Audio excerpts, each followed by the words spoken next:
where is healing? In the garden. Where was Lilius and how could her husband get to her? By coming to the garden. And she's like, you are keeping yourself away. You just need to humble yourself and come here so that you can be with me and with our son and like basically change yourself, you know? And where did Mary find healing? In the garden. Welcome to this episode of Out of the Best Books, the podcast where we deep dive into classic literature and have conversations about what we've learned and discovered along the way. We love all things books and reading, and we want to share our love of the classics with you. We hope to inspire you to read along with us and join in the conversation. I'm Amity. And I'm Laura. Let's get started. All right, we're about to head into the last chapter, which is, oh, so good. So good. And there's a lot to it. I know. I thought there was so much that it was, to me, it was so applicable to like the things I'm learning in life right now. So I just loved it. I mean, and I don't know how you feel about this, but I would like to kind of read the 3 paragraphs. In the beginning, it talks about thoughts and then kind of how Mary's thoughts affected how she was and how she came out of it. And then also Colin. So I don't know what you think, but. Yeah, I wrote so much down there, and I think it might be really good to even start with that first paragraph. Is that kind of what you were thinking? Yeah. The very first paragraph of the author says, in this new century, hundreds of things still more astounding will be brought to light. At first, people refuse to believe that a strange new thing can be done. Then they begin to hope it can be done. Then they see it can be done. Then it is done. And all the world wonders why it was not done centuries ago. That's so interesting, right? Like, and so again, very insightful, like everything in this book, because it's so true. Like, how many times do we think that? Like, how long has the world been around, and why are so many discoveries just being made in like the last 200 years? We always, my husband and I always talk about how I feel like we're living in the future. Mm-hmm. Like, we order our groceries and go pick them up. We can look anything up on the computer that we want. I mean, it's just incredible. I mean, and you know, I'm a little bit older than you, but as a teenager, these things were just starting to come out, and just how far we've come. We were telling the kids the other day how when you wanted to go to a movie, you would call a phone number and listen to the times listed. I'd have to write them down. I had almost forgotten about that. That's true. Well, and when I was little, like I had no idea what the internet was. Yeah. And it was sort of a new thing when I was little. And my dad was a computer programmer. So he sort of was like right there at the cutting edge of things. But even so, like, it's not like the internet was really a thing when we were little. Yeah, we always tell the kids, like, I remember the first time I saw what they called the World Wide Web. Yeah. And it was something the teachers in my high school had on their computers, and we'd never heard of it. We didn't know.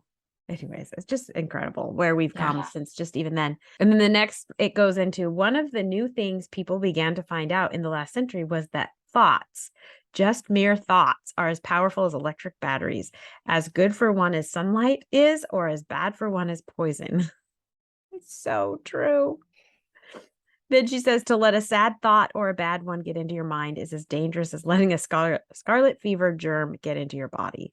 If you let it stay there after it has got in, you may never get over it as long as you live. I mean, how insightful is that? Very, like, it's really interesting, this thought that our thoughts really can take over our entire body. And it actually makes me think about Dale Carnegie's How to Stop Worrying and Start Living. I don't know if you've read that book, but he talks about how when people worry so much about things, it literally can kill them. There were people that he knew and he kind of studied in a way that they gave themselves stomach ulcers and were like on the brink of just nervous breakdowns, or sometimes they did have nervous breakdowns simply because they worried about everything. And they really let their thoughts completely consume them, their minds, their bodies. And so much is determined by our thoughts. Yeah, it's incredible. And I think that we're kind of, I don't know, like I said, I think earlier, that it's just kind of coming out again. We're figuring this out. again, maybe this was like a idea that was coming up back when this book was written, but it's kind of a new thing. Do you want to read the part about Mary? And Sure. about her thoughts and how it affected what was going on. Yeah, so long as Mistress Mary's mind was full of disagreeable thoughts about her dislikes and sour opinions of people and her determination not to be pleased by or interested in anything, she was a yellow-faced, sickly, bored, and wretched child. Circumstances, however, were very kind to her, though she was not at all aware of it. They began to push her about for her own good. So it's really talking about how she was very fortunate. She's one of the fortunate ones that circumstances worked in her favor, that maybe it was difficult for a minute, this stretching and this growing, but it really pulled her out of what would otherwise be a sort of a bottomless pit. When her mind gradually filled itself with robins and moorland cottages crowded with children, with queer, crabbed old gardeners and common little Yorkshire housemaids, with springtime and with secret gardens coming alive day by day, and also with a moor boy and his creatures, there was no room left for her disagreeable thoughts, which affected her liver and her digestion and made her yellow and tired. So she crowded out all the negative thoughts with all these sweet and good and beautiful thoughts. And it changed There's why everything. she was yellow. Yeah, because It was affecting her liver. her liver was unhealthy because she had jaundice. And I love the idea like circumstances were kind to her and she wasn't aware of it. And a thought that I've learned recently is like everything is working for me in my favor. Like even when things are rough, or if we have that direction, that like idea in the back of our mind, like this might seem bad, but everything in the universe is going to work out in my favor. It's kind of, I mean, think about her. If she would have stayed, if her parents wouldn't have died and she would have stayed there, she never would have had this growth. She'd have just imagine how she would have grown up with no love, and she would have just kept spiraling yeah. downwards. So it didn't seem at the time like this was in her favor, but it was. Yeah. And then Colin. So, he's so great.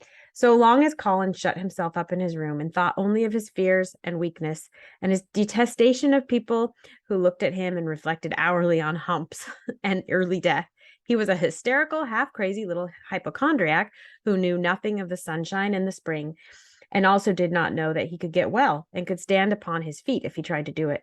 When life began to come back to him, his blood ran healthily through his veins and strength poured into him like a flood. His scientific experiment was quite practical and simple, and there was nothing weird about it at all. Much more surprising things can happen to anyone who, when a disagreeable or discouraged thought comes into his mind, just has the sense to remember in time and push it out by putting in an agreeable, determinedly courageous one. Two things cannot be in one place. And then she has the quote, "When you tend a rose, my lad, a thistle cannot grow." Oh, it's so good. Where you tend a rose, thistles cannot grow. I love it. So beautiful. And it also takes me to the pretty well-known scripture that you cannot serve two masters. Yeah.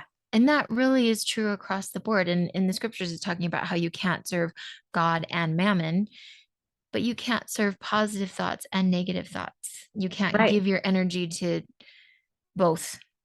You have to give your energy to one or the other, and that affects all of your outcomes. Which I think is why like a gratitude practice is so important, because it just forces you to, when you're looking for gratitude, you can't be also looking at the negative. I don't know, kind of overcrowds it. Yeah. Anyways, those 3 paragraphs at the beginning of that chapter are just like fantastic. Boom. Yeah. Yeah. Here's where I've been going with this whole thing. Exactly. Right. So then we jump to like Archibald Craven, who is in the Norwegian fjords and the valleys and mountains of Switzerland. So he's traveling, which makes me think like he can't be that sickly. If he's out traveling the world, I don't know. Could also be in his mind, right? So it said that he was a man who for 10 years had kept his mind filled with dark and heartbroken thinking. He had not been courageous. He had never tried to put any other thoughts in the place of the dark ones. And so he's sitting up on a ledge edge of a mountain and he's looking down, right? I think. And he looks at some blue forget-me-nots and like something clicks in his brain. He has like a tender thought Yeah. that he hadn't had before. Yeah. It talks about how he gradually felt his mind and body both grow quiet as the valley itself. And unless you want to, we don't have to read the whole thing, but it really like she puts you in this place of stillness and quiet, and it's like time is frozen for him for a moment, and he's just completely at peace. I think it even says in there, it's this moment of calmness. And he says, "What is this? I almost feel as if I were alive," which indicates that all this time for 10 years, he's been feeling as dead as his wife is. And he really has been behaving that way. It says later on that he hasn't tried to be a bad father. He just didn't know how to be a father, but really he's been kind of a horrible father. Like he's got this sweet little boy who he's completely neglected for 10 years because he's been mourning for 10 years. And so all of a sudden, he says, "I almost feel as if I were alive." And then later, she realizes that at just that moment is right when Colin had cried out as he went into the secret garden, "I'm going to live forever and ever and ever." And that's just really sweet. There's this, even though he hasn't been the best father, there's still this spiritual connection between he and his son. Yeah, and he wants good stuff. He wants good things for his son. He just kind of didn't know how to go about it. And it Yeah, was too painful, right? very Yeah, so he has painful. this like experience and he thinks it says, but of course he did not think of this himself. It just kind of happens and he kind of moves on. So it says he starts sleeping better Mhm. and he has that dream where his Oh wife gosh. is calling to him. Oh, I know, right? I So had never thought of this as a crying book, but when I went through this chapter again last night, this part just it got me good. It really did. I So know. anyway, go ahead. It's so sweet. So, and he's really like alert in his dream and he feels Mhm. really awake, right? He hears his wife call him and she says she's in the garden. Yeah. And then like must be soon after the next day, he gets a letter from Mrs. Sowerby and she tells him, if I were you, I would come home. Yeah. And she says in the letter, I think your lady would ask you to come if she was here. Yeah. And the timing is just impeccable because he just had this dream where his wife is saying, he's like, well, his wife calls him and says, "Archie, Archie." And he's like, "Lilius, where are you?" She says, "In the garden. I'm in the garden." And then Mrs. Sowerby sends this letter that's like, "Your wife would want you to come back." And that was sign enough for him. Yeah. Yeah. So he goes home. He makes preparations and he goes home. He starts traveling home. Um, he thinks about how he was as a father with Colin when he was a child and wonders if he had done wrong all these years. But then he decides he's going to go visit Mrs. Sowerby before he goes home. When she gets there, she's not home. She's helping deliver a baby somewhere. And he sees the children, her children bobbing up and down. And so he gives them money, which I had to look that up, but it was like a So he golden gives him, sovereign, yeah, yeah. which is a coin. And he Mhm. tells the oldest girl is who he gives it to her. He tells her to divide it into 8 parts, which is cute. So he gets home to his actual house and he asks Mrs. Medlock about Colin, and she doesn't know what to say. She says, he's different in a manner of speaking. And Mr. Craven says, is he worse? And she's like, he might be. I know she can't give him a direct answer because judging by their food trays, she's like, "Well, he's not eating anything, but he's sure healthy." And I mean, like, he's getting fatter and going outside. So I don't know what to tell you, Yeah, she basically. says he has become more peculiar. They had tried so hard to get him to go outside without warning. And not long after one of his worst tantrums, he suddenly insisted on being taken out every day by Miss Mary and Susan Sowerby's boy, Dickon, that could push the chair, which he doesn't even question Mary know, like, why they know about each other, right? Yeah, that's true. I Yeah, thought that was funny. He's like, okay, he just takes it, like, okay. And I'm Mhm. thinking, wasn't his instructions like, I mean, maybe he wasn't the one that said keep them apart, but That's possible. yeah, I don't It know. may not have been him because remember, it's Colin that's like, no one's allowed to talk about me and or look at me or anything. And so it was probably like Mrs. Medlock was like, well, it's probably best to keep Mary away because she'll want to look at him and Yeah. talk about him. Yeah. So, and I thought this was funny that Mr. Craven asks how he looks, and she says, well, I think he might be bloated because he's not eating. That's so funny. Um, and she tells him that Colin is out in the garden. And so he sends her away and he starts walking slowly out to the garden. And he kind of, as he gets closer and closer, he gets slower and slower. And he knew where the door was, but he didn't know where the buried key was. So he's standing outside the walls and he hears a noise in the garden. It said scuffling feet, suppressed voices, and it sounded like children that were laughing and then trying to like muffle their laughter. They just couldn't help it, right? Yeah. To burst out with they were just so happy. And so then a boy bursts out of the door at full speed right into his arms, and he knows immediately that it's Colin. He holds him back and looks at him. And Colin's like, this isn't how I planned it. And he'd been planning it so carefully. Totally didn't pull it off the way he wanted to. Yeah. But I think that he says that somehow it's fine. And the funny thing is he was in a race with Mary. That's why he Mhm. came running out of the garden. And later he says that he can beat her. Yeah. And Colin introduces himself to his dad as if he doesn't know him, which of course he knows who he is. But then he says, it is the garden that did it. And Mary and Dickon and the creatures and the magic, no one knows. We kept it to tell you when you came. I'm well. I can beat Mary in a race. There it is. I'm going to be an athlete. Mr. Craven's soul shook with unbelieving joy. Aren't you glad, Father? Aren't you glad? I'm going to live forever and ever and ever. And then Mr. Craven says, take me into the garden and show me everything. And I just can you imagine how proud the kids are? Oh, yeah. This is what they've been working and planning for. What could be better? Yes. Yeah.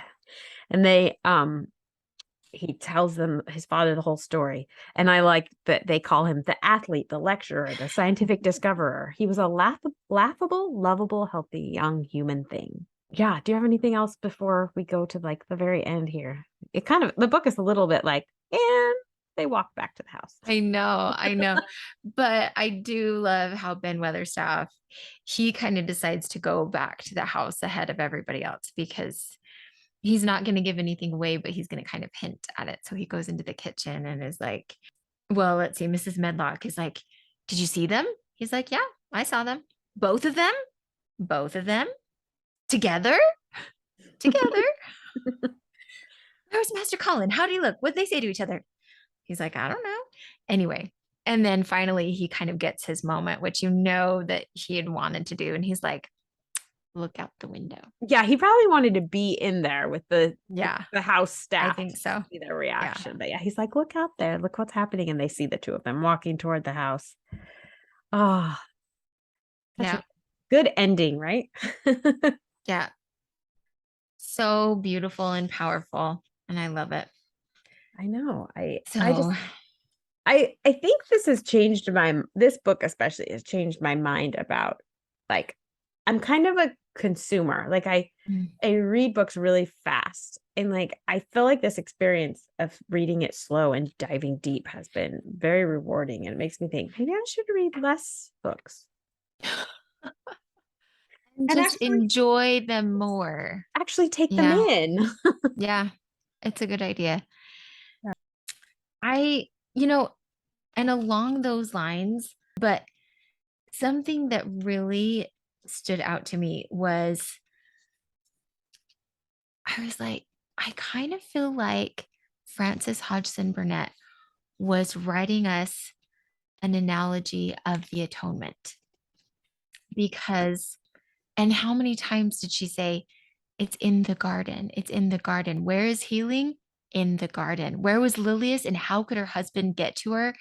By coming to the garden, by, like the Yeah. Garden of Gethsemane and where the atonement took place, right? And so, and she's like, you are keeping yourself away. You just need to humble yourself and come here so that you can be with me and with our son and like basically change yourself, And where did Mary find healing?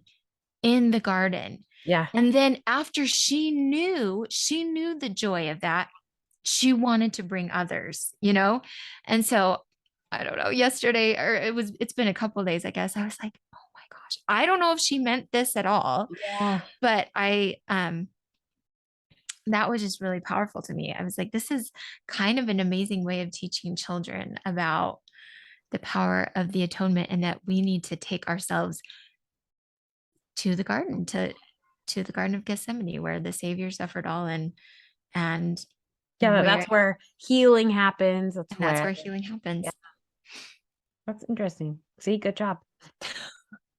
I mean, we talked a little bit about like Dickon being the Yeah, sort of a savior. Christ figure. Yeah.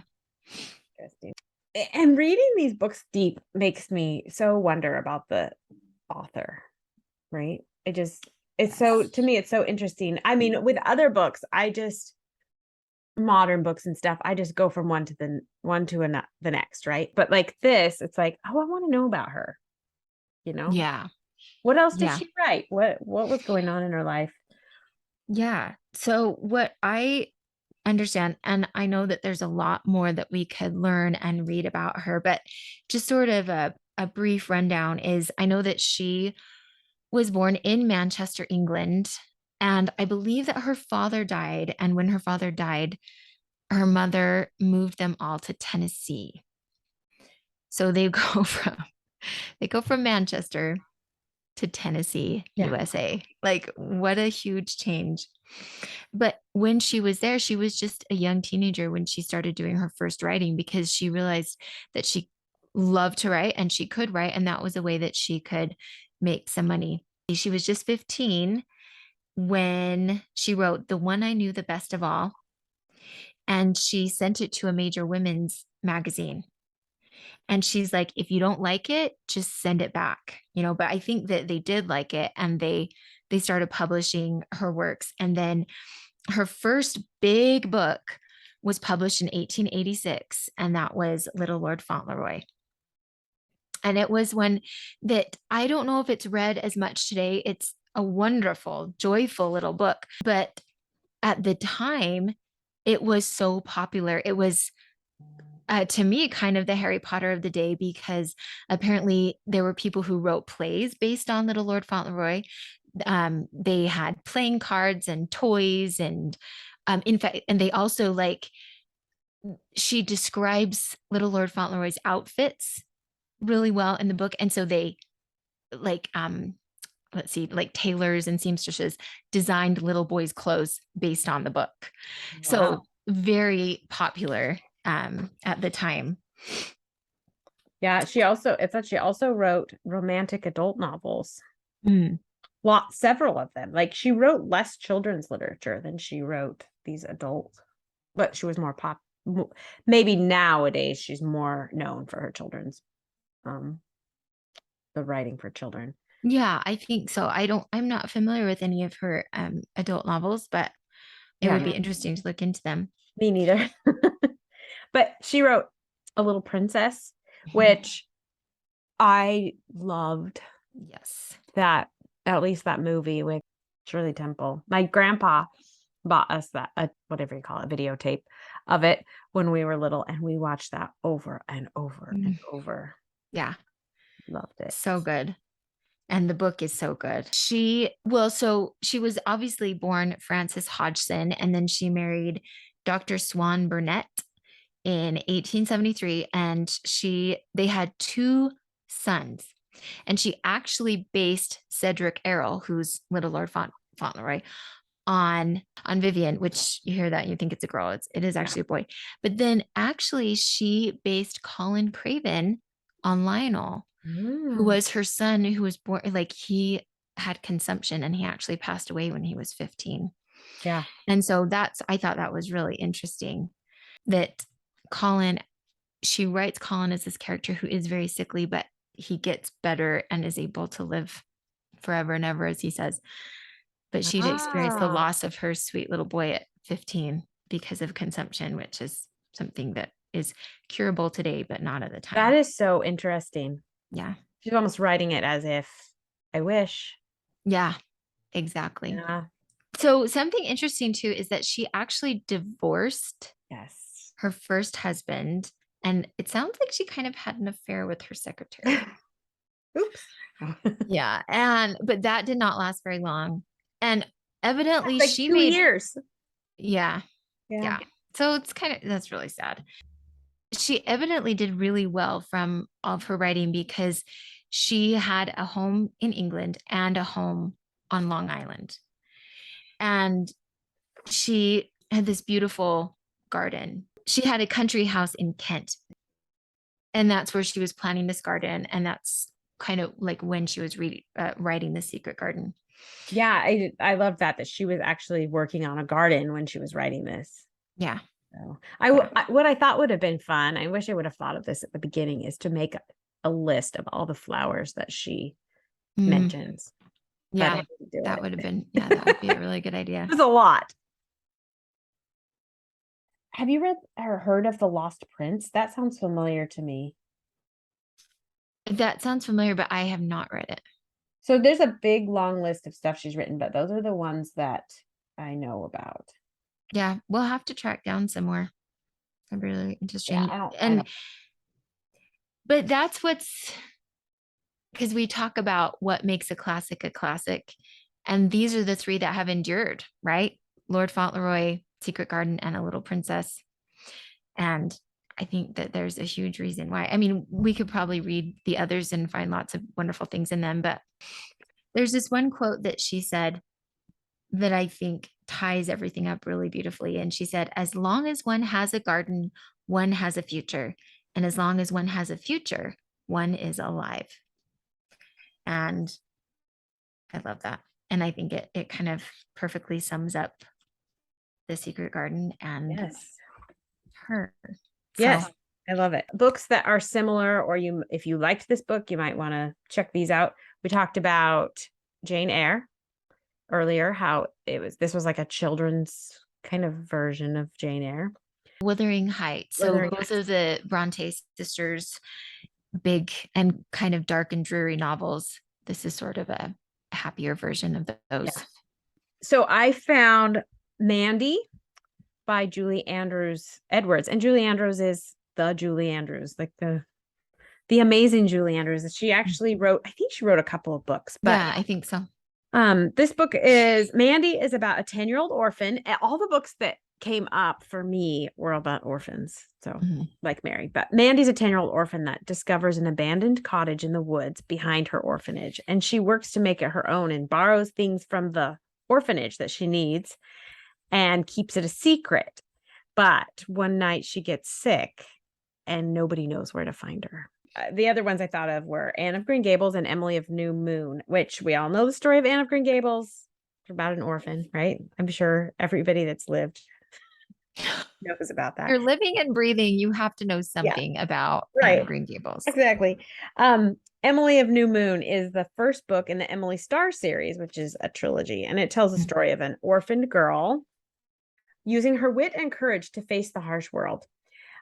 I Capture the Castle by Dodie Smith. Now, this is really interesting. So, this is the first like novel that was classified as YA, and it was published in 1948.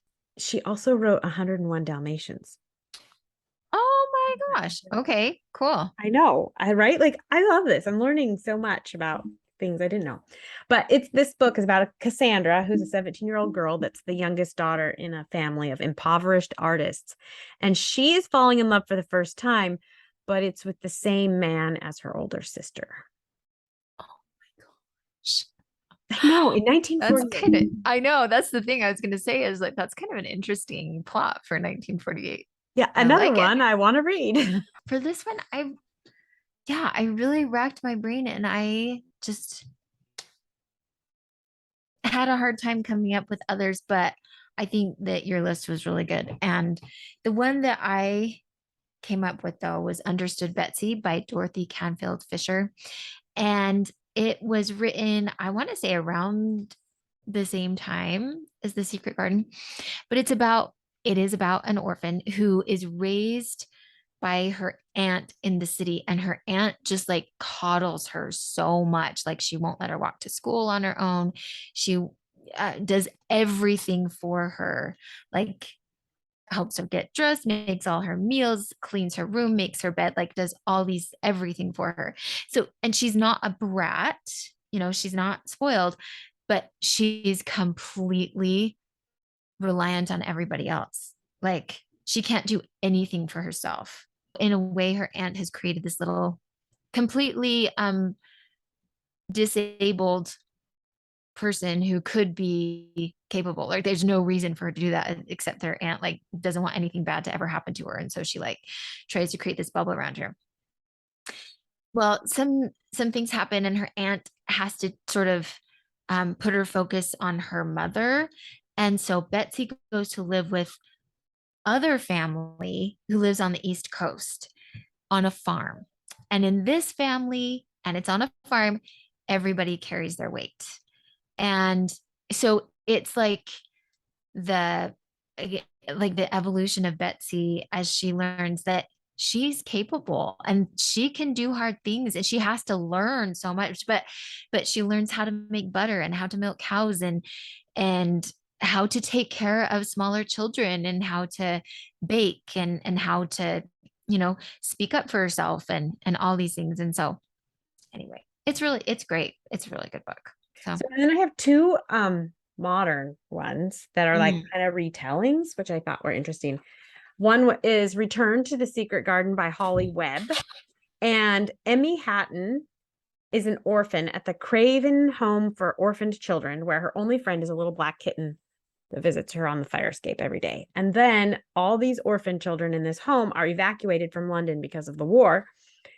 And she is forced to this Misselthwaite Manor.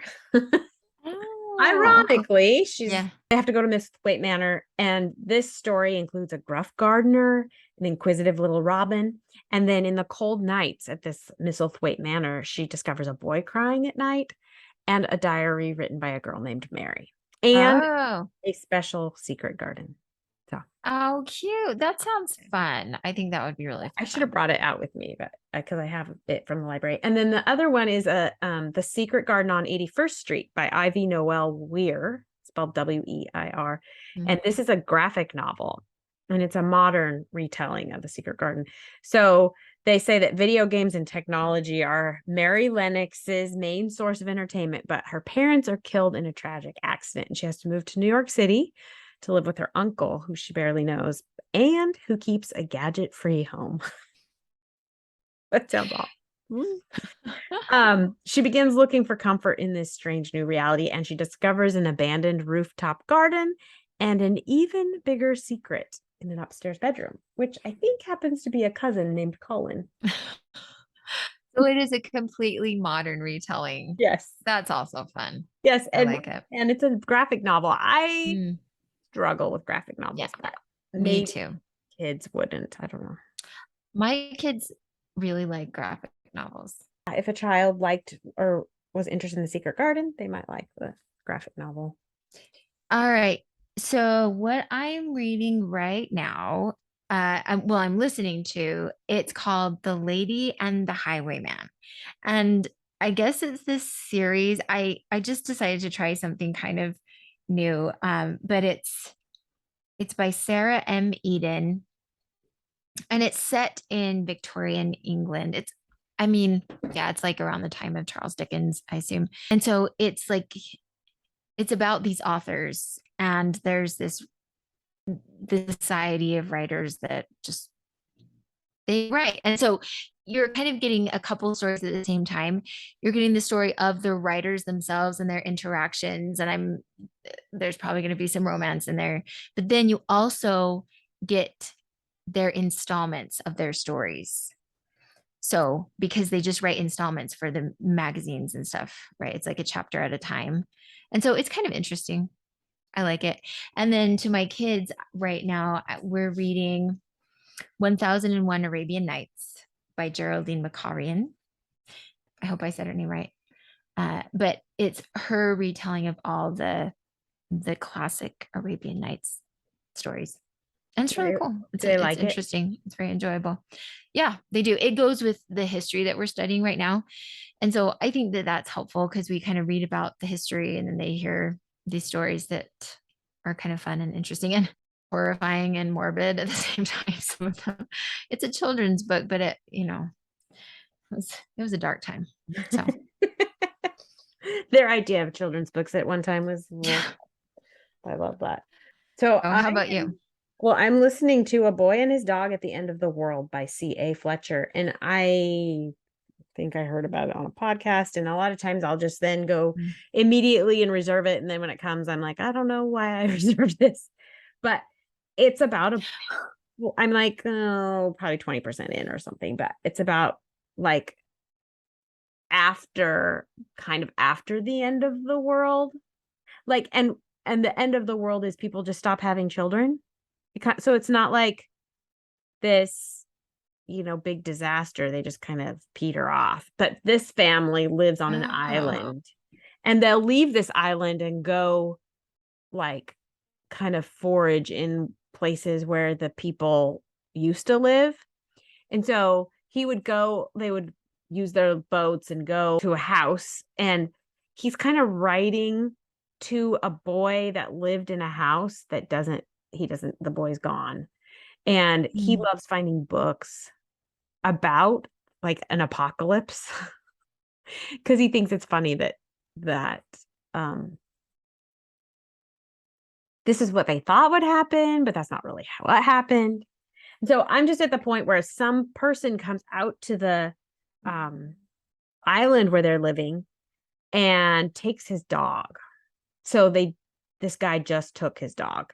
And so I don't know what he's going to do, and his mother either watched or that his sister fell off a cliff or something and died. And so his mom doesn't speak anymore. Okay. So as we wrap up this week, we're excited to talk a little bit about what we're going to do next week. So next week is Thanksgiving. Yay! Right? It's crazy that it's like almost here. It's wild. I know. What are you guys doing at Thanksgiving at home? We're actually going to go and join in with my sister's family. So yeah, we're going to my parents' house. So we're gonna celebrate Christmas with my family too. So it's like, so what's good about that is I have been given permission to listen to Christmas music at home because we're celebrating it in a couple of weeks. Hey, get you in the mood. I know, I'm gonna go for it. So next week we thought that it would be fun since it's Thanksgiving just to like take a little break. We just finished up The Secret Garden today. So we're going to have our family come on and talk a little bit about their reading lives and what they like to read and tell us a little bit about them. Yeah. And most of them are going to talk about what they usually like to read and kind of highlight their favorite book that they've read recently. And some are just going to talk about books that they're working on. Some we're going to give suggestions to. So we kind of run the whole gamut, which is awesome. And with a group as large as ours, because we've roped our husbands in as well, it's kind of perfect that we have the whole spectrum of reading and readers. We have all the ages. We have like kids that like different genres, and we have kids that don't like to read. So well, maybe just one, but that's okay. It's great though. So it'll be super fun. It'll be fun. And grandmas and grandpas will love watching their grandkids. So we're doing it for them. Yeah. Happy Thanksgiving. We're so happy you joined us for this episode. We hope you will join us next week when we talk to our families about the books they love. If you have suggestions for books we should read and discuss, please email us at thebestbookspodcast@gmail.com. We would love it if you would leave a review wherever you listen to podcasts and share our podcast with your friends. We want to inspire and encourage as many people as we can to read out of the best books. As Thoreau says, read the best books first, or you may not have a chance to read them at all. See you next week.